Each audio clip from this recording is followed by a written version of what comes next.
قال الله تبارك وتعالى وإذ أخذ ربك من بني آدم من ظهورهم ذريتهم وأشهدهم على أنفسهم ألست بربكم قالوا بلى شهدنا أن تقولوا يوم القيامة إنا كنا عن هذا غافلين. وقد ورد في الخبر عن النبي الصادق الأبر صاحب القبر الأعظم صلى الله عليه وسلم أنه قال يا أبا سفيان جئتكم بكرامة الدنيا والآخرة أسلم تسلم. رواه الطبراني وكذا البيهقي في شعب الإيمان أو كما قال عليه الصلاة والسلام. واجب الاحترام حضرات بزرگان اعظام عزیزان گرامی اور میرے عزیز ساتھیوں، اللہ تبارک و تعالیٰ نے اس امت کو دنیا میں دو مقصدوں کے تحت پیدا کیا ہے. آپ اگر پورا قرآن اٹھا کر دیکھیں گے تو قرآن حکیم میں 6238 آیتیں ہیں، معدود چند جس میں اللہ تبارک و تعالیٰ نے اخلاقیات کا، معاملات کا، معاشرت کا تذکرہ کیا. جا بجا اللہ تبارک و تعالیٰ نے انہی دو چیزوں کا تذکرہ کیا جس کے لیے اللہ نے میری آپ کی بعثت کی. سب سے پہلا مقصد جس کے لیے اللہ تبارک و تعالیٰ نے مجھے آپ کو بھیجا ہے وہ ہے عبادت. آپ قرآن کا اگر دیکھیے، اللہ تبارک تعالیٰ نے قرآن حکیم میں 27واں پارہ سورہ زاریات دوسرا رکوع آیت نمبر 56 میں کہ وما خلقت الجن والانس الا لیعبدون، کہ ہم نے انسانوں اور جناتوں کو اپنی عبادت کے لیے پیدا کیا. گویا پہلا مقصد اللہ کی عبادت ہے، اللہ کی بندگی ہے. قال ابن عباس فی تفسیرہ الا لیعبدون اے الا لیعرفون. ابن عباس نے الا لیعبدون سے الا لیعرفون، اللہ نے اپنی پہچان کے لیے، لوگ اللہ کی ذات کو، اللہ کی ربوبیت کو پہچانے، اس کے لیے اللہ تبارک و تعالیٰ نے بھیجا ہے. گویا پہلا مقصد ایمانیات ہے، اللہ کی عبادت ہے، اللہ کی طاعت ہے، اللہ کی بندگی ہے. اور دوسرا مقصد دعوت ہے. آپ قرآن اٹھا کر دیکھیے، اللہ تبارک تعالیٰ نے قرآن حکیم میں 4 پارے میں سورہ آل عمران میں آیت نمبر 104 میں وَلْتَكُن مِّنكُمْ أُمَّةٌ يَدْعُونَ إِلَى الْخَيْرِ وَيَأْمُرُونَ بِالْمَعْرُوفِ وَيَنْهَوْنَ عَنِ الْمُنكَرِ وَأُولَٰئِكَ هُمُ الْمُفْلِحُونَ. گویا اللہ نے دوسرے مقصد کو کامیابی کا معیار بھی بتلایا، ایسے لوگ ہی کامیاب ہیں. دوسرا مقصد دعوت ہے، اور دعوت کو اللہ نے وَأُولَٰئِكَ هُمُ الْمُفْلِحُونَ، ایسے لوگ ہی فلاح پانے والے، ایسے لوگ ہی کامیاب ہیں. لیکن مقصد کا تذکرہ نہیں کیا. مقصد کو اللہ تبارک و تعالیٰ نے 4 پارے میں سورہ آل عمران میں آیت نمبر 110 میں ذکر کیا. کون سا مقصد ہے؟ اللہ نے کہا کنتم خیر امتی اخرجت للناس تأمرون بالمعروف وتنہون عن المنکر وتؤمنون باللہ. اللہ نے اس آیت میں کنتم خیر امتی، اللہ نے کہا تم بہترین امت ہو. عربی گرامر کے اعتبار سے 2 جملے آتے ہیں، ایک انتم، دوسرے کنتم. دونوں کے ایک ہی معنی ہے، یعنی تم، اے امت محمدیہ تم، یعنی اللہ نے خطاب مجھے اور آپ کو کیا. اس آیت میں اللہ نے انتم خیر امتی نہیں کہا. کیا کہا؟ کنتم. کنتم کیوں کہا؟ کنتم میں انفرادیت ہے اور انتم میں اجتماعیت ہے. اللہ تبارک و تعالیٰ کو اس آیت میں اس امت کی امتیاز، اس امت کا مقام، اس امت کا مرتبہ بتلانا ہے. اس لیے اللہ تبارک تعالیٰ نے کہا کنتم اے امت محمدیہ، صرف تم سے پہلی پوری امتیں اس عمل میں تمہاری شریک نہیں. اگر اللہ انتم کہتے تو ہم 1,00,000 یا 2,23,999 نبی کی امتوں کے ساتھ ایک صف میں کھڑے ہو جاتے. میرا آپ کا مقام باقی نہیں رہتا، میرا آپ کا مرتبہ باقی نہیں رہتا. اللہ کو تو اس امت کے مقام اور مرتبے کو بتلانا تھا. تو اللہ نے کہا کنتم اے امت محمدیہ، صرف تم. یہ ہمارا پہلا اعزاز. اور دوسرا اعزاز ہے خیر امتی، تم بہترین امت ہو. پورا قرآن اٹھائیے، 6238 آیتیں، لوگوں کے زبانوں پر 6666 آیتیں، لیکن احادیث جو ہے 6238 آیتوں میں اللہ نے کہیں کسی امت کو خیر امت نہیں کہا، یہ صرف میرا آپ کا مقام ہے۔ اللہ نے کہا خیر امتین، تم بہترین امت ہو۔ اللہ نے جب دیگر امتوں کا تذکرہ کیا تو کہا امتا واحدہ۔ حضرت موسیٰ نبی علیہ السلام کی امت کا تذکرہ کیا امتن قانتا، لیکن قربان جائے اللہ نے جب میرا آپ کا تذکرہ کیا خیر امتین، تم بہترین امت ہو۔ یہ ہمارا دوسرا اعزاز۔ اور تیسرا اعزاز اخرجت، تمہیں اس دنیا میں بھیجا ہی اس لیے گیا، تمہیں پوری امت میں نکالا ہی اس لیے گیا، اخرجت۔ یہ تیسرا اعزاز ہے، پہلے ماضی مجہول کا صیغہ استعمال کیا۔ اور چوتھا اعزاز للناس، اللہ نے یہ نہیں کہا کہ صرف ارنی والوں کے لیے یا پھر ضلع والوں کی یوتمل کے لیے یا پھر علاقے کے لیے یا پھر انڈیا کے لیے، نہیں، للناس، پورے عالم کے لیے، پوری انسانیت کے لیے اللہ تبارک تعالیٰ نے تمہیں نکالا ہے۔ یہ ہمارا چوتھا اعزاز۔ اور پانچواں اعزاز ہے تأمرون بالمعروف، کہ تمہیں امر بالمعروف کے لیے دنیا میں بھیجا گیا کہ لوگوں کو بھلائی کا حکم دو، لوگوں کو اچھائیوں کی طرف گامزن کراؤ، لوگوں کو صحیح راستہ بتلاؤ، اس کے لیے تمہیں دنیا میں بھیجا۔ یہ ہمارا پانچواں اعزاز ہے۔ چھٹا اعزاز ہے وَتَنْهَوْنَ عَنِ الْمُنْكَرِ، صرف نماز، روزہ، حج، زکوٰۃ، صدقات کی دعوت دینے کے لیے نہیں، بلکہ تمہیں برائیوں سے نکالنے کے لیے، برائیوں سے روکنے کے لیے بھی بھیجا گیا۔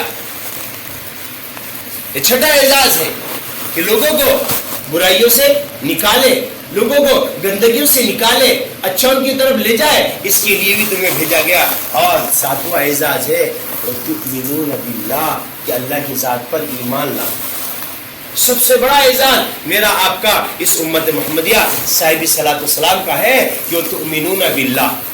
اب پھر اس آیت میں 14 پارہ سورہ آل عمران آیت نمبر 110 میں آپ غور کیجئے کہ اللہ تبارک و تعالیٰ نے تأمرون بالمعروف وتنہون عن المنکر وتؤمنون باللہ، ایمان کا اللہ نے بعد میں تذکرہ کیا، اور نماز، روزہ، حج، زکوٰۃ، صدقات، اوامر کا اللہ نے پہلے تذکرہ کیا۔ سب سے پہلے کیا ہے؟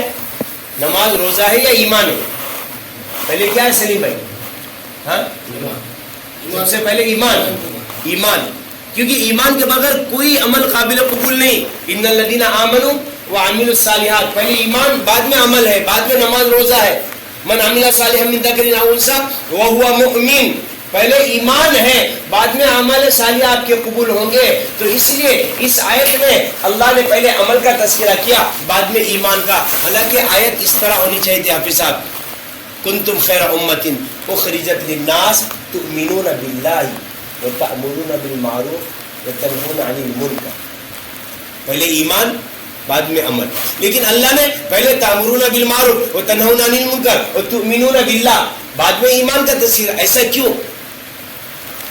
معالم التنزیل میں علامہ بغوی نے 9واں پارہ سورہ اعراف 12واں رکوع آیت نمبر 172 172 وَإِذْ أَخَذَ رَبُّكَ مِنْ بَنِي آدَمَ مِنْ ظُهُورِهِمْ ذُرِّيَّتَهُمْ وَأَشْهَدَهُمْ عَلَىٰ أَنفُسِهِمْ أَلَسْتُ بِرَبِّكُمْ قَالُوا بَلَىٰ شَهِدْنَا أَن تَقُولُوا يَوْمَ الْقِيَامَةِ إِنَّا كُنَّا عَنْ هَٰذَا غَافِلِينَ، کہ وہ وقت یاد کرنے کے قابل ہے جبکہ تیرے رب نے بنی آدم کے پشتوں سے ان کی ذریت کو نکالا، ان کی اولاد کو نکالا، اور تمام کو اللہ نے میدان میں جمع کر کر ان سے عہد الست لیا اور کہا الست بربکم، کیا میں تمہارا رب نہیں ہوں، پروردگار نہیں ہوں؟ قالوا بلا، تو تمام روحوں نے کہا کیوں نہیں، آپ ہمارے پروردگار ہیں، شہیدنا، ہم اس بات پر گواہ ہیں۔ اللہ نے کہا ان تقولوا یوم القیامت انا کنا عن ھذا غافلین، اے میرے بندو جب تمہیں قیامت کی دن لایا جائے تم یہ نہ کہنا اے اللہ ہم اس عہد سے غافل تھے۔ اب اللہ نے اس آیت میں جو مجھ سے آپ سے قیامت تک کہنے والے ہر انسان سے عہد لیا، وہ کہاں لیا، کیوں لیا، کیسے لیا، کس لیے لیا اور کیا مقصد تھا، اس کی تو بڑی تفصیل ہے۔ کیونکہ امام ابو سعید ترمذی نے ترمذی شریف حدیث نمبر 3075 حضرت عمر رضی اللہ تعالیٰ کی روایت ذکر کی کہ سالم مولا فرماتے ہیں میں نے اس آیت کا مطلب پوچھا، اس آیت کا کیا مطلب ہے؟ تو حضرت عمر رضی اللہ تعالیٰ نے کہا میں نے بھی جناب محمد عربی صلی اللہ علیہ وسلم کی خدمت میں اس آیت کا مطلب پوچھا، تو اللہ کے نبی صلی اللہ علیہ وسلم نے کہا کہ عمر جب اللہ نے آدم علیہ السلام کو پیدا کیا تو اللہ نے اپنا دائیں ہاتھ آدم کے دائیں پشت پر مارا. تو اربوں خربوں کی شکل میں قیامت تک کے آنے والے واصحاب الیمین ما اصحاب الیمین فی صدر مخضود وطلح منضود وظل ممدود وماء مسکوب وفاکہۃ کثیرۃ لا مقطوعۃ ولا ممنوع. جنتی آدم کے دائیں پشت سے نکل گئے, اللہ نے سب کو جنتی بنا دیا. پھر اللہ نے اپنا بائیں ہاتھ آدم کے بائیں پشت پر مارا تو اربوں خربوں کی شکل میں قیامت تک کے آنے والے واصحاب الشمال ما اصحاب الشمال فی سموم و حمیم وظل من یحموم, اہل نار اہل سموم اہل جہنم آدم کے بائیں پشت سے نکل گئے. آپ کہیں گے نعوذ باللہ اللہ کا بھی ہاتھ ہے کیا؟ اللہ نے جو ہاتھ مارا, دلوں میں بات آتی ہے نا, ارے مفتی صاحب نے تو بول دیا اللہ نے آدم کے دائیں اور بائیں پشت پر اپنا ہاتھ مارا, اللہ کو ہاتھ ثابت کر دی. ہاں میں نہیں کر رہا ہوں. ہاں قرآن احادیث اٹھا کر دیکھیے. اب اللہ نے جو اپنا ہاتھ مارا تو کیا نعوذ باللہ میرے آپ کے ہاتھ کی طرح ہے؟ نہیں. اللہ تبارک تعالیٰ نے قرآن حکیم میں 18 پارے میں سورہ نور میں آیت نمبر 35 میں کہا اللہ نور السماوات والارض مثل نورہ کمشکاۃ فیہا مصباح. اللہ نور ہے, ساتوں زمین و آسمان کو محیط ہے. اللہ جسم سے, ایسے اعضاء سے جس میں انسانی سے اللہ پاک ہے. جہاں اللہ تبارک تعالیٰ نے اپنے بجلی کا, اللہ نے اپنے بیٹھنے کا, اللہ نے اپنے چلنے کا, اللہ نے اپنے دوڑنے کا تذکرہ کیا, وہ اس کے شان شان, میرے آپ کے جیسا نہیں ہے. وہ اس کے اللہ ایک نور ہے. اللہ نے مثال اور تمثیلات متشابہات ذکر کیے, وہ اس کے شان شان ہے. اللہ نے صرف ذکر کیا. اب جیسے اللہ نے دائیں اور بائیں ہاتھ کو مارا, قیامت تک کے آنے والے جنتی جہنمی اللہ نے ایک میدان میں جمع کیا. وہ میدان کون سا تھا؟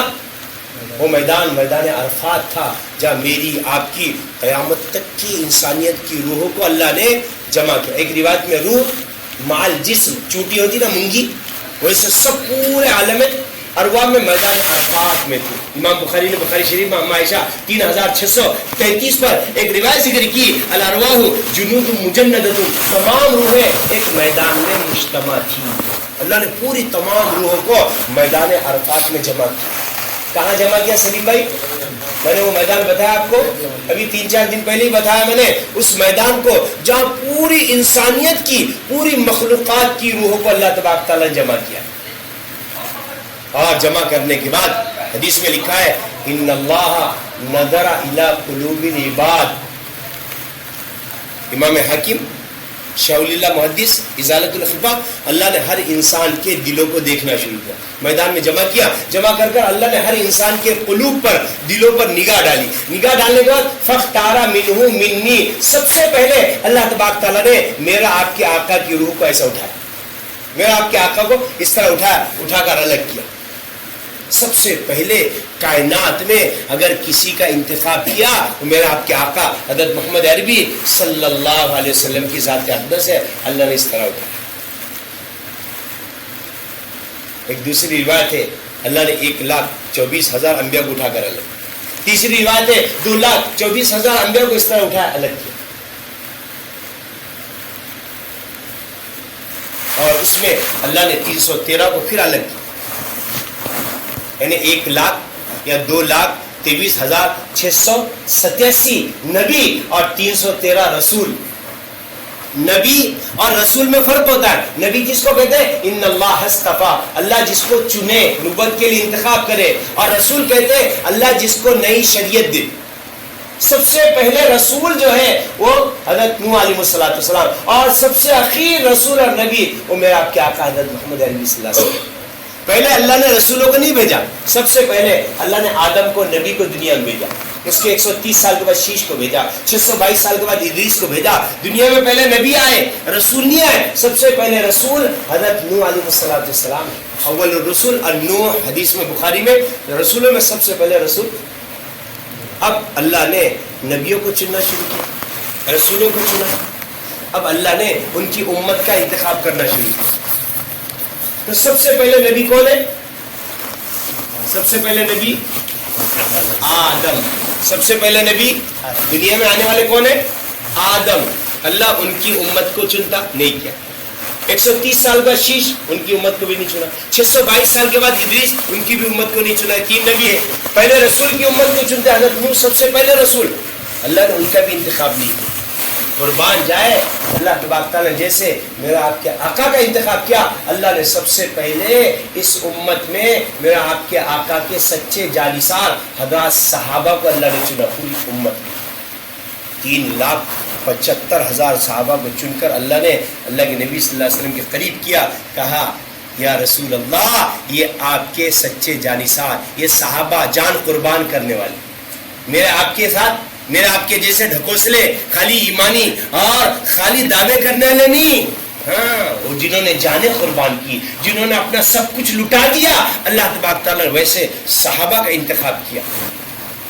اور پھر اللہ نے تابعین کو، تابعین کو، بزرگان اعظام کو، اولیاء کرام کو، اور جب اللہ کی نگاہ آپ کے کیا ہے شہر ارنی پر پڑی تو اللہ تبارک تعالیٰ کا یہ بزرگ یہ بھی میرے نبی کا امتی بن سکتا، اللہ نے اٹھا لیا. حافظ صاحب یہ بھی میرے نبی کی امتی بن سکتے، یہ حاجی صاحب یہ بھی میرے نبی کی امتی، یہ سلیم بھائی یہ بھی میرے نبی کی امتی بننے کے قابل ہے. اللہ نے وہ روح کو ایسا اٹھایا اور نبی جی کے قریب کیا. یہ میں نہیں کہہ رہا ہوں جیسے آپ کسی فروٹ والے کے دکان پر جاتے ہیں تو آپ پھلوں کو اٹھا کے ڈائریکٹ ترازو میں رکھتے کیا؟ اس کو دیکھتے نا سڑا ہوا ہے بھائی یہ سڑا ہوا، وہ بولتا الگ کر، یہ خراب ہے الگ کر. ویسے اللہ نے کیا ہے دیگر امتوں کے ایسے خراب لوگوں کو الگ کیا اور پوری انسانیت میں ایک ایک روح کا اللہ نے انتخاب کیا. میرا آپ کے آقا محمد عربی صلی اللہ علیہ وسلم کی امت کی. وَجْتَبَاكُمْ وہ وقت یاد کرو جو پوری امت میں ہم تمہیں چن رہے تھے، تمہارا انتخاب کر رہے تھے. انتخاب اللہ نے ایسے کیا، ایسے ویسے نہیں کیا. اور کس لیے کیا؟ ہاں تجارت کے لیے، ملازمت کے لیے، کاروبار کے لیے، کھیتی باڑی زراعت کے لیے، مدرسی کے لیے، ہاں ملازمت نہیں. کس کے لیے؟ یہی دو کام تھے کہ اللہ نے جس کے لیے اس پوری امت کا انتخاب کیا. یہ اور بات ہے کہ اس امت نے دنیا میں آنے کے بعد اپنے آنے کے مقصد کو بھلا دیا، فراموش کر دیا. ہم دنیا میں کیوں آئے، ہمارے آنے کا مقصد کیا ہے، اللہ نے دنیا میں کیوں بھیجا، آج امت کو پتہ نہیں ہے. اس لیے آج پورے دنیا میں آپ ذلیل ہو رہے، میں آپ رسوا ہو رہے، میں آپ مارے اور پیٹے جا رہے، کیونکہ میں نے آپ نے اپنے آنے کے مقصد کو فراموش کر دیا، بھلا دیا. ہر انسان اپنے تعیشات میں، اپنی تجارت میں، اپنی زراعت میں، اپنی ملازمت میں، اپنے کاروبار میں اور اپنے دنیاوی تعیشات میں پڑا ہے. اپنے آنے کے مقصد کو اس نے بھلا دیا. میں دنیا میں کیوں آیا، میرے آنے کا مقصد کیا ہے. جب امت نے اپنے آنے کا مقصد کو بھلا دیا تو پھر یہ امت ذلیل ہونا شروع ہوگی. یہ امت ماری جا رہی، یہ امت پیٹی جا رہی، ہر جگہ اس کی لنچنگ کی جا رہی، مسجدوں کو توڑا جا رہا، انہیں اس ملک سے بھگانے کی سازشیں کی جا رہی. کیوں؟ اس لیے کہ میں نے آپ نے اللہ کے نبی اور اللہ کا دامن چھوڑ دیا، جس کے اعتبار سے آج پورے دنیا میں رسوائی میرا آپ کا مقدر بن گئی. ورنہ میرا آپ کا کیا مقام تھا، میرا آپ کیا مرتبہ تھا، اللہ کی نگاہ میں میری آپ کی کیا اہمیت تھی. آپ امام بخاری کی بخاری شریف 3124 حدیث اٹھا کر دیکھیے. امام بخاری فرماتے ہیں میں آپ وہ تھے جب حضرت یوشع بن نون علیہ السلام قوم عمالقہ سے لڑتے حضرت یوشع بن نون کی عصر کی نماز قضا ہو گئی. سلیم بھائی وقت نکل گیا، قضا نماز ہوگی. جنگ اللہ تبارک تعالیٰ نے جتایا، اس جنگ میں انہیں فتح ملی. جیسے ہی فتح ملی عصر کا وقت جا چکا تھا، قضا نماز ہو چکی تھی. لیکن قربان جائے یوشع بن نون نے سورج کو انگلی کر اے سورج تو اللہ کا بندہ ہے، میں بھی اللہ کا بندہ، تو بھی اللہ کے حکم کا تابعدار، میں بھی اللہ کے حکم کا تابعدار. آج ہماری عصر کی نماز قضا ہو گئی، چھوٹ گئی. وہ نماز کو ہمیں ابھی ادا پڑھنا، قضا ہوئے بعد میں ادا پڑھ سکتے؟ ادا پڑھنا. اے سورج پلٹ. امام بخاری شریف 3124 حدیث میں لکھتے ہیں کہ سورج ایسا پلٹا، عصر کا وقت دوبارہ آیا. یوشع بن نون نے ماں صحابہ کے ساتھیوں کے عصر کی نماز ادا پڑھی. ابھی قاعدے میں بیٹھے سلام پھیر رہے تھے، سورج غروب ہونا شروع ہو گیا. ہم وہ تھے میرے محترم بزرگوں اور دوستو، اگر ہم سورج کو حکم دیتے سورج ہمارے لیے پلٹ جایا کرتا تھا. امام رازی نے اپنی معنی تفسیر رازی میں جلد نمبر 1 سورہ فاتحہ صفحہ نمبر 132 کے ذیل میں لکھا ہے وقاتل زلزلۃ فی المدینہ، مدینہ المنورہ میں زلزلہ آیا. ابھی کل ہی مدینے میں تھا نا. مدینہ المنورہ میں زلزلہ آیا اور زلزلہ ایسا آیا پوری زمین ہلنے لگی. حضرت عمر کی عادت تھی, آپ کے ہاتھ میں کوڑا ہوتا تھا اور گشت لگایا کرتے تھے. فضرب عمر الدر علی الارض, عمر نے زمین پر ایسا کوڑا زور سے مارا اور کہا اسکنی باذن اللہ, اے زلزلے رک. اب زلزلے کو معلوم تھا کیا یہ عمر ہے؟ ہاں معلوم تھا. کون سی طاقت تھی, کون سا پاور تھا کہ فخر الدین رازی فرماتے درہ مارتے ہی فسکنت, زلزلہ رک گیا. اور رکا ہی نہیں, وما حدثت الزلزلۃ فی المدینۃ بعد ذلک, اس کے بعد سے آج تک مدینے میں زلزلہ نہیں آیا اور انشاءاللہ قیامت تک زلزلہ نہیں آیا. بخاری شریف میں قرب قیامت 3 ہلکے جھٹکے آئیں گے. میں جب آپ کو لے جا رہا تھا تو میں نے آپ کو منبر رسول بتایا, اللہ کے نبی کا منبر بتایا. وہاں ایک حدیث لکھی تھی ایسے ہرے کلر میں, ان الایمان لیبارد من المدینہ, کہ ایمان مدینے سے ایسے نکلے گا جیسے کچلی سے سانپ نکل جاتا. قیامت کے قریب 3 ہلکے جھٹکے, 3 ہلکے زلزلے اس لیے آئیں گے تاکہ یہاں جو بےمان لوگ ہیں اور جو منافق لوگ ہیں وہ وہاں سے کمزور ایمان والے نکل جائیں. ہلکے جھٹکے آئیں گے, بڑا زلزلہ نہیں آئے گا, کیونکہ جہاں میرا آپ کے آقا آرام کر رہے ہیں وہاں زلزلہ کیسے آ سکتا ہے؟ اللہ نکالنے کے لیے, چھٹائی کرنے کے لیے وہاں سے نکالے گا. لکھا ہے کہ اس تاریخ سے آج تک زلزلہ نہیں آیا اور انشاءاللہ قیامت تک نہیں. کون سی بات, وہ کون سی طاقت تھی, وہ کون سا مقام تھا میرے محترم بزرگار دوستو؟ یہی حضرت عمر رضی اللہ تعالیٰ کی ذات اقدس ہے. آپ ایسے مجلس میں بیٹھے ہوئے, چند لوگ دوڑتے ہوئے آئے. ابو نعیم نے الاصبہانی میں جلد نمبر 1 میں لکھا ہے, چند لوگ دوڑتے ہوئے آئے اور آ کر کیا ہے چیخنے لگے, چلانے لگے, امیر المومنین ہم ہلاک ہو گئے, ہم تباہ ہو گئے. آپ نے کہا کیا ہوا ہے؟ کہ ایک آگ تیزی کے ساتھ ہمارے گاؤں کی طرف بڑھ رہی, اور وہ آگ اتنی بڑی تھی کہ جو جنگلوں کو خاکستر اور رات کرتے ہوئے گاؤں کی طرف آ رہی تھی. ہم آئے آپ کے پاس, اس آگ کو روکو. اب آگ کو روکنے والے کوئی ہے؟ ہم تو پانی ڈالتے. اسباب. حضرت عمر نے کہا میں ابھی اللہ کے راستے میں جا رہا ہوں, میں دین کی دعوت دینے کے لیے جا رہا ہوں. ہاں یہ البتہ میری چادر لو. صحابہ اپنے کندھوں پر اس طرح چادر ڈالتے تھے. ہمارے نبی کا لقب کیا ہے؟ کالی کملی والے. یہ کالا جو ہے اللہ کے نبی صلی اللہ علیہ وسلم اس چادر ڈالتے تھے. یہ سنت ہے, ہمیں معلوم ہی نہیں. عصا میں لے کر چل رہا ہوں, ایک نے بولا ارے مفتی صاحب تمہارے پیر میں مارے گئے. میں نے کیوں؟ یہ ڈنڈا عصا لے کر چل رہا. میں نے کہا اللہ کے بندے عصا سنت ہے, عصا سنت ہے. 40 سال میں اللہ کے نبی نے کہا عصا لے لو ورنہ تم نے حماقت کی. کیوں؟ کہ 40 سال کے بعد اعضاء کمزور ہو جاتے, اس وجہ سے سنت معلوم ہی نہیں. حضرت عمر نے کہا میری چادر لو اور جا کر اس آگ کو خالی بتاؤ. کیا زندگیاں تھی, کیا مقام اور کیا مرتبہ ان کا تھا. جیسے ہی حضرت تمیم داری نے چادر آگ کو بتائی, وہ آگ اتنی تیزی سے اتنی بڑی شہر کی طرف آ رہی تھی. خالی چادر ایسی بتائی, بتاتی وہ آگ رک گئی. رکی نہیں, پچھلے پیر وہ آگ اس طرح لوٹتی لوٹتی پہاڑ پر گئے اور جا کر غائب ہو گئی. میں آپ وہ تھے, اگر ہم سورج کو حکم دیتے سورج ہمارے لیے پلٹ جایا کرتے تھے. زلزلے کو تھمنے کا کہتے, زلزلے رک جایا کرتے تھے. آپ کو حکم دیتے, آپ ٹھہر جایا کرتی تھی. اگر دریائے دجلہ کو ہم حکم دیتے, دریائے دجلہ بالکل ساکت اور زمین دوز ہو جاتا تھا. ہم اگر حکم دیتے دریائے نیل کو جاری ہونے کا, دریائے نیل جاری ہو جاتی تھی. یہ مقام, یہ مرتبہ میرا آپ کا تھا. یہی سیدنا امیر المومنین عمر بن خطاب کا دور خلافت ہے. آپ مجلس میں مسجد نبی میں وعظ کر رہے, جمعہ کا خطاب کر رہے. اس ہوا بھی رجل, اچانک آپ کے مجلس میں ایک شخص آیا, اس کے ساتھ ایک بچہ تھا. جیسے ہی دونوں انٹر ہوئے مسجد نبوی میں, حضرت عمر کی آنکھیں اس کی طرف بن گئی, جیسے ٹکٹکی ہوتا بار بار انسان دیکھتا ہے نا. حضرت عمر ایسے دیکھنے لگے یہ مسجد نبی میں کون آیا. وہ آنے والے نے جب دیکھا کہ امیر المومنین آپ ہمیں بار بار گھور کر کیوں دیکھ رہے؟ ازحق اللہ سنت, اللہ آپ کو خوش رکھے, آپ کیوں گھور رہے؟ آپ کو کوئی بار بار ایسا گھور کر دیکھے تو آپ کو تشویش ہوتی ہے نا, خدشہ اندیشہ ہوتا ہے, یہ کیوں دیکھ رہا, کیا بات ہے, ہوتا ہے کہ نہیں؟ تو اب یہ بار بار دیکھ رہے, کیا بات ہے؟ حضرت عمر نے کہا اللہ کے بندے تم دونوں جیسے انٹر ہوئے, تم دونوں میں جو مشابہت ہے, جڑواپن ہے, ایک جیسے. ذرہ برابر، یعنی وہ بڑے میں اور بچے میں کوئی فرق نہیں تھا، خالی بڑا اور چھوٹا ہونے کا فرق تھا، باقی کوئی فرق نہیں چہرے کی ساتھ، ہو بہو ایک جیسی۔ اس نے کہا امیر المومنین یہ میرا بیٹا ہے اور میں اس کا باپ ہوں۔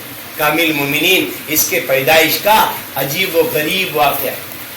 امیر المومنین عمر پریشان رہ گئے، امیر المومنین شجدر رہ گئے۔ امیر المومنین نے کہا جلدی بتا اس کے پیدائش کا کیا واقعہ ہے؟ اس نے کہا امیر المومنین جب اللہ تبارک تعالیٰ نے قرآن حکیم میں 10واں پارہ سورہ توبہ آیت نمبر 41 انفروا خفافا وثقالا وجاہدوا باموالکم وانفسکم فی سبیل اللہ، یہ آیت جیسی اتری میں مدینے کے باہر تھا، میں فوراً مدینہ شریف آیا، مسجد نبی آیا، مدینہ آ کر میں اپنے گھر گیا، میں نے سامان بانا، میں نے کیا ہے اپنا سامان بانا اور اپنا سامان اپنے پیٹھ پر لاد کر نکل رہا تھا۔ میرے بیوی نے میرے پیچھے کا دامن پکڑا، کہا اینہ تذہب، کہاں جا رہے؟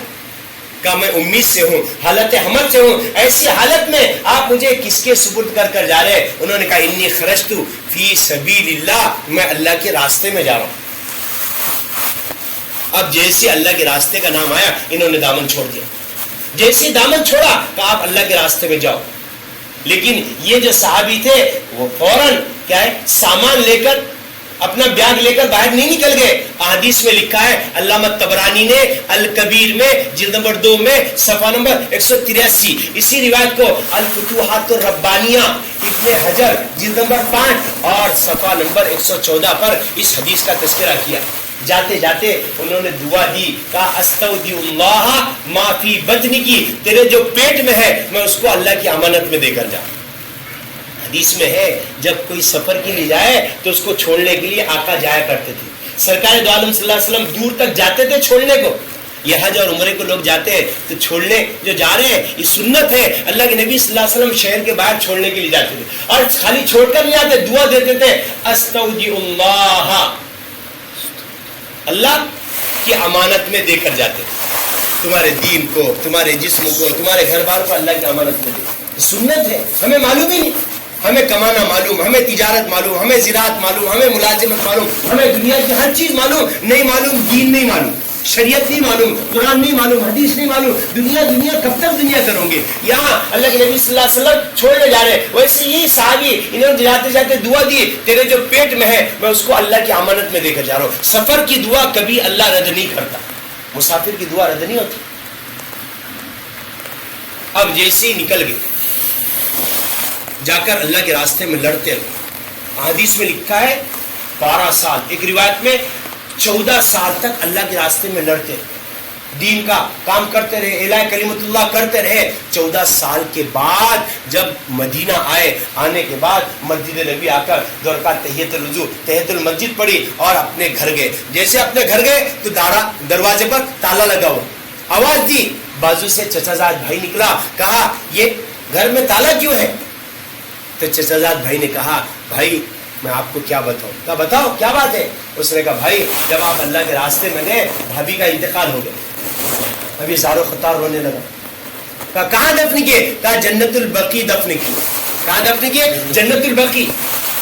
اب یہ بلا وقت ضائع کیے ہوئے جنت البقیع، چلو میرے ساتھ اور بتلاؤ قبر کہاں ہے؟ یہ جنت البقیع پہنچے۔ جب جیسے جنت البقیع پہنچے، جنت البقیع پہنچنے کے بعد ان کو انہوں نے قبر بتائی، قبر کے پاس کھڑے رہے اور قرآن پڑھا، سورہ فاتحہ پڑھی، اور قرآن جو پڑھنا ہے فقرؤوا ما تیسر من القرآن، قرآن کا جو حصہ پڑھنا ہے فقرؤوا ما تیسر من القرآن، قرآن کا حصہ انہوں نے پڑھنا شروع کیا۔ ادھر مؤذن نے مغرب کی اذان دی، جیسے مغرب کی اذان مؤذن نے دی فوراً مسجد میں بھی آئے اور مغرب کی نماز ادا کی، سنتوں سے فارغ ہوئے۔ سنتوں سے فارغ ہونے کے بعد یہ جیسے ہی مسجد نبوی سے نکل رہے، باب البقیع، داخل کہاں سے ہوتے؟ باب السلام، اور نکلتے کہاں سے؟ باب البقیع، سامنے بقیع قبرستان ہے، وہاں نکلتے، جیسے نکلتے کیا منظر انہوں نے دیکھا، دل کو دہلا دینے والا، آنکھوں کو چندیا دینے والا، کہ جہاں ان کے بیوی کو دفن کیا تھا، ان کی بیوی کی قبر تھی، اس قبر سے ایسے آنکھ کے انگارے نکل، مدینہ شریف، مدینہ المنورہ، اور پورے بڑے بڑے صحابہ، اکابر صحابہ صحابیات وہاں ان کے قبر سے آگ کے انگارے نکل. یہ تو ششدر رہ گئے. انہوں نے اپنے بیوی کی طرف دیکھا, اپنے بھائی کی طرف دیکھا, یہ کیا ماجرا ہے. اس نے نگاہ نیچی کر کہا بھائی آپ بتاتے کیوں نہیں, کیا بات ہے؟ میری بیوی کی قبر سے آگ کے انگارے. اس نے کہا بھائی جان میں آپ کو کیا بتاؤں, 14 سال سے ہر رات ہم مغرب عشاء کے بعد نکلتے تو ان کے قبر سے آگ کے انگارے ہی نکلتے. ہم دور سے ڈر جاتے, کبھی ہم قریب نہیں گئے, کبھی اندر داخل نہیں ہوئے. وحشت اور ڈر. کیا کہا؟ یا نارن, یہ ایسی آگ ہے ترا کل لیلتن, ہر رات پورے بقی میں کیا ہے انگاروں کی طرح ایسا آسمانوں کی طرف جاتی. اس نے کہا کلا, ایسا ہو ہی نہیں سکتا. یہ کیسے ہو سکتا کہ میرے بیوی کے قبر سے آنکھ کے انگارے نکلے؟ اس نے کہا کلا انہا لقوامتن لسوامتن لعفیفتن لمسلمتن. بیوی کے 4 اوصاف بیان کیے. ہو ہی نہیں سکتا. کیوں؟ اس لیے کہ میری بیوی پوری رات بھر اللہ کی عبادت کرتی. کبھی قیام اللیل, عشاء کی نماز پڑھی, فجر تک قرآن کی تلاوت, فجر تک 2 رکعت میں پورا قرآن ختم کیا کرتی. کیا عبادت گزار, کیا زندگیاں ان کی تھی, کیسا دور تھا. اس لیے تو پورے دنیا میں کامیاب تھے. اس لیے تو یہ سورج کو حکم دیتے, سورج پلٹ جایا کرتا تھا. زلزلے کو تھمنے کا کہتے, زلزلے رک جایا کرتے تھے. دریا کو حکم دیتے, دریا پاٹ دیا کرتے تھے. جانوروں کو, موذی جانور, شیر, بھیڑ, بکریوں کو حکم دیتے, وہ اپنا راستہ کیا ہے الگ کر لیا کرتے تھے. یہ مقام, یہ مرتبہ ان کا تھا نا. کیوں؟ من کان للہ کان اللہ لہ, یہ اللہ کے تھے, اللہ بھی ان کا تھا. سب چیزیں ان کے لیے مسخر, سب چیزیں ان کے حکم کی تابعدار. آج تو بیٹے کو بولے بیٹا چلنا, جاؤ جی بہت نمازی ہو گئے, ہاں بیٹا یہ کہا, ہاں کیا ابو مجھے ہی بول رہے, ہاں ابا کا دماغ سٹیا گیا. یہ بچوں کے حال ہے. آل و اولاد آج میری آپ کی مطیع فرما بردار نہیں, اور یہاں دنیا کی ہر چیز ان کے تابع ہے, دنیا کی ہر چیز ان کے لیے مسخر کر دی گئی. اب جیسے ہی یہ آگ نکلی, انہوں نے کہا ایسا ہو ہی نہیں سکتا, میری بیوی تو پوری رات اللہ کی عبادت کرتی. اور کہا رات عبادت نہیں ہے, لسوامہ, صبح پوری زندگی روزہ, پوری زندگی روزہ رکھنے کا معمول. اور یہی نہیں, لعفیفہ, پاک دامن. اور یہی نہیں, لا مسلمہ, میری اور اللہ کی فرما بردار, کبھی حکم کی خلاف ورزی نہیں, کبھی نافرمانی نہیں کی. اور میرے بیوی کے قبر سے آنکھ کے انگارے نکلے, ایسا ہو ہی نہیں سکتا. یہ واقعہ بول دیا, بات ختم کر دوں. مجھے 1:45 کا وقت دیا گیا تھا, 1:45 بجے بات ختم کرو. بات ختم کر دوں یا واقعہ بولوں؟ بولو, آپ آواز سے بولو تو بولو نا.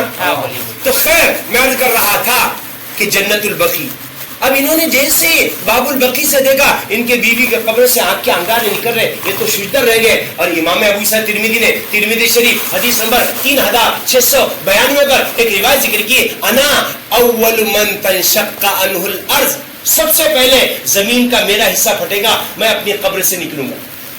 قیامت جب قائم ہوں گی, سب سے پہلے آقا کی قبر پھٹیں گی, آقا اپنے قبر سے نکلیں گے. جیسے اپنے قبر سے نکلیں گے, ثم ابا بکر, پھر ابو بکر, ثم عمر, پھر عمر. میں نے بتایا نا اللہ کے نبی صلی اللہ علیہ وسلم کے کیا ہے بالکل بازو میں حضرت ابو بکر, ان کے بازو میں عمر رضی اللہ تعالیٰ.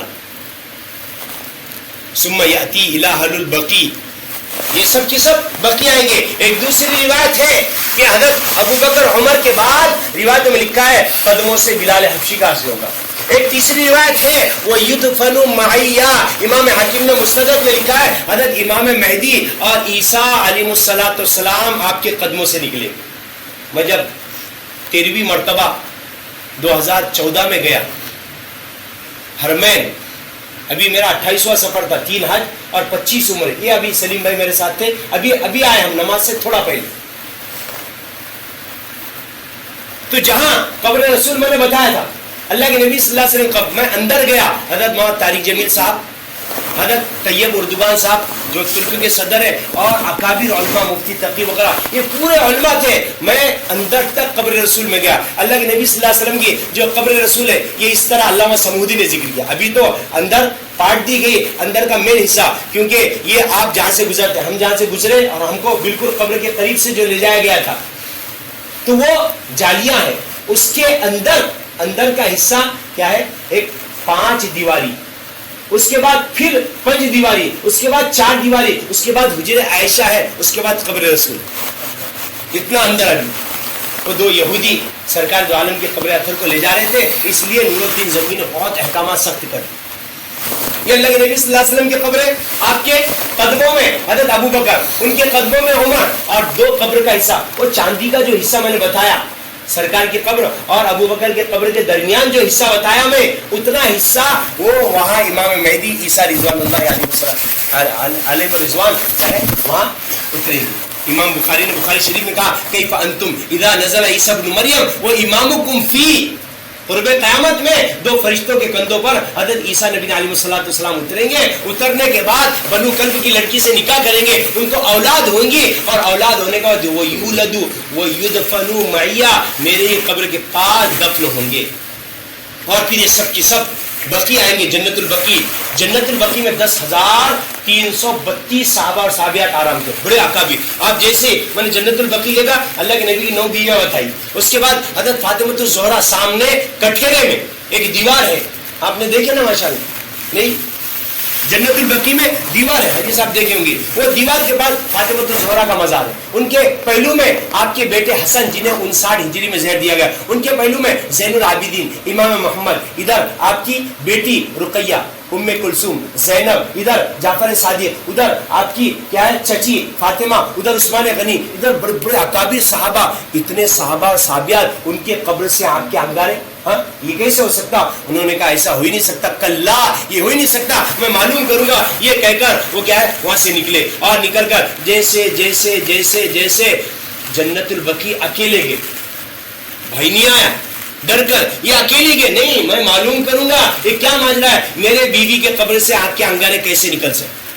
یہ کہہ کر وہ جیسے جنت البقی پہنچے، جنت البقی پہنچنے کے بعد کیا منظر انہوں نے دیکھا، ان کے پیروں سے زمین نکل گئی، ان کے پیروں سے زمین سرک گئی. کیا منظر دیکھا کہ ان کی بیوی کی قبر ایسی پھٹی ہوئی، اور بیوی قبر کے اوپر 4 زانو، ایسے 4 زانو سمجھتے، یہ ایسا 4 زانو، ایسی بیوی بیٹھی ہوئی 4 زانو، اور اس کے گود میں وہ بچہ ہے، اور بچہ زارو قطار رو رہا ہے. حاطف سے آسمانوں سے آواز آئی، استودع اللہ ما فی بطنی کی، جو تو نے چلتے چلتے دعا دی تھی کہ تیرے جو پیٹ میں ہے میں اس کو اللہ کی امانت میں دے رہا ہوں. یہ صحابی جیسے ہی اپنے گھر آئے، سامان باندھا، سامان باندھ کر نکل رہے تھے تو بیوی نے پیچھے کا دامن پکڑا، کہا اینا تذہب، کہاں جا رہے؟ انہوں نے کہا انی خرجت فی سبیل اللہ، میں اللہ کے راستے میں جا رہا ہوں. اللہ کے راستے کا نام آتے ہی انہوں نے دامن چھوڑ دیا، کہا جاؤ اللہ کے راستے میں، اللہ میرے بچے کی حفاظت کرے گا. یہ ایسے ہی نہیں گئے، انہوں نے جاتے جاتے دعا دی، استودع اللہ ما فی بطنی کی، تیرے جو پیٹ میں ہے میں اس کو اللہ کی امانت میں دے رہا ہوں. علامہ طبرانی نے کتاب الدعا میں جلد نمبر 2 میں صفحہ نمبر 183 میں اس حدیث کا تذکرہ کیا. حاطب سے آواز آئی، او اللہ کی امانت میں، ایتھا المستودع خذ ودیعتک، خذ امانتی، اپنی امانت کو لے. تو نے جاتے جاتے دعا دی، اور میں پروردگار تیری اس دعا کو کیسے رائے. یہ امت کا مقام ہے کہ 14 سال بعد تک اللہ نے اس بچے کی حفاظت کی. یہ دوڑتے ہوئے گئے، بچے کو لیا، لے کر اپنے سینے سے لگایا. ابھی سینے سے لگا رہے، قبر میں ان کی بیوی چلی گئی اور قبر دوبارہ برابر ہو گئی.